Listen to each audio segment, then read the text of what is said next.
Can we talk for a minute about how crazy, as we wait for the affidavit to be released on the warrant and the raid that happened at Mar-a-Lago, can we talk about why this is happening? The National Archives.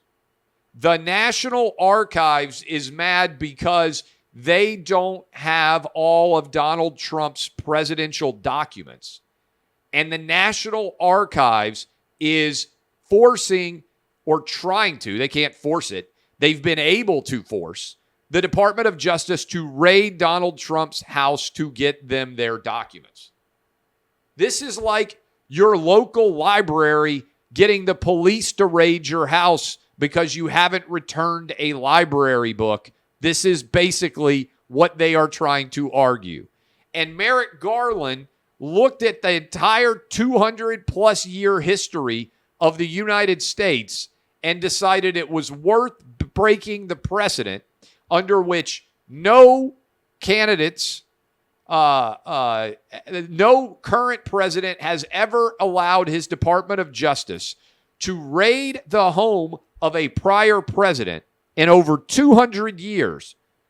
And he decided to break that precedent because the National Archives is upset that they don't have certain documents that they believe belong inside of their collection.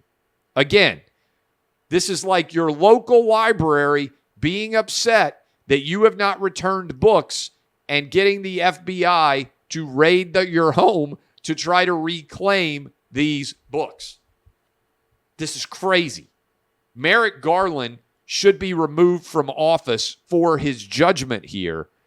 Talk about making a mountain out of a molehill. This is next level crazy. And like I said yesterday, which is a greater threat to democracy?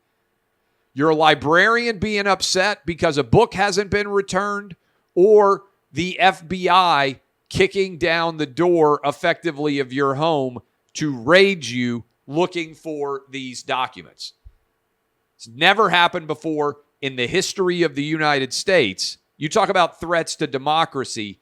This is much bigger threat to democracy, the raid and the FBI being mobilized and weaponized by the chief political rival of Donald Trump to raid him as a former president is far more dangerous to democracy than anything that Trump is being accused of doing at Mar-a-Lago. The fact that people don't have functional brains to see this is a bit scary.